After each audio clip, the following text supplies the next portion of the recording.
এই হচ্ছে পূজার বাসনের একটা শোকেস, যেটা একদম নতুন, কালকে মাত্র এটা রেডি করা হয়েছে।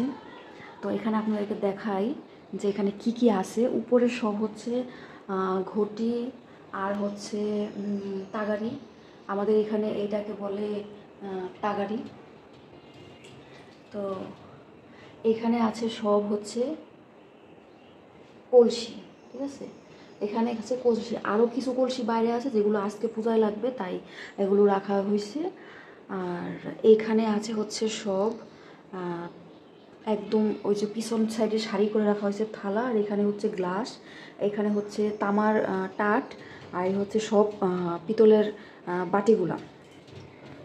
তো এটার চাবিটা এখন আমার কাছে এখন জানা নাই কোথায় আছে, না হলে সব খুলে খুলে দেখাইতে পারতাম। তো এখানে হচ্ছে সব হচ্ছে পিতলের থালাগুলা, বাটি, আর হচ্ছে তামার টার, আর হচ্ছে গ্লাস। আর উপরে এই যে একটা ঘটিও আছে, পূজার ঘট বসানোর যে ঘটি। আর এইখানে আছে হচ্ছে সব মালসাগুলা। আর এখানে আছে এই যে 5টা প্রদীপ, এখানে বিভিন্ন সাইজের 5টা প্রদীপ। আরও মনে প্রদীপ রাখা হয়েছে ওই সাইডে। এইখানে আছে হচ্ছে কিছু পান থালা, আরেকটা আছে এই যে তাগারি, তারপরে আর এখানে আছে ছোটো সাইজের প্লেটগুলো, আরেকটা আছে তামার পুষ্পপত্র। তো এখানে হচ্ছে ছোটো সাইজের থালাগুলা, আর এখানে হচ্ছে বড় সাইজের থালাগুলা। তো মোটামুটি এই হইতেছে এখানে পিতলের পূজার বাসনের কালেকশন। তো আরও অনেক কিছু আছে যেগুলো পূজার জন্য আলাদা করে রাখা আছে, সেইগুলো আজকে হয়তো পূজায় লাগবে। তো মোটামুটি এইরকম হচ্ছে দেখতে।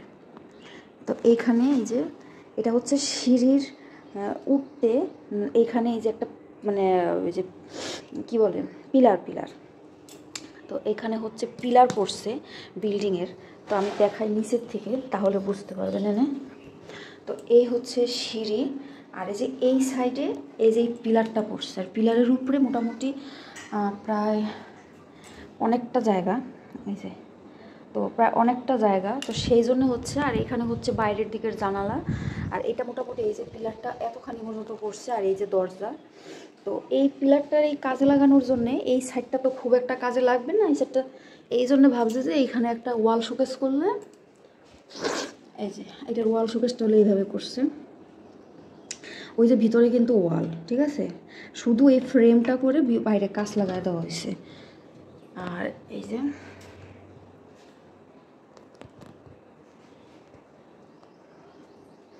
তো এইখান থেকে দেখাই, এই তো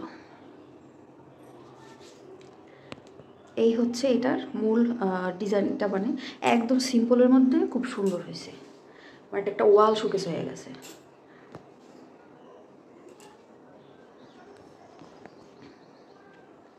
তো আপনাদের কেমন লাগলো জানাতে ভুলবেন না। মোটামুটি আমি চেষ্টা করব একটু একটু করে সমস্তটা আপনাদের কাছে দেখানোর। তো আজকের মতো এখানেই বিদায় নিচ্ছি। সবাই সুস্থ থাকবেন, ভালো থাকবেন, সবাইকে টাটা।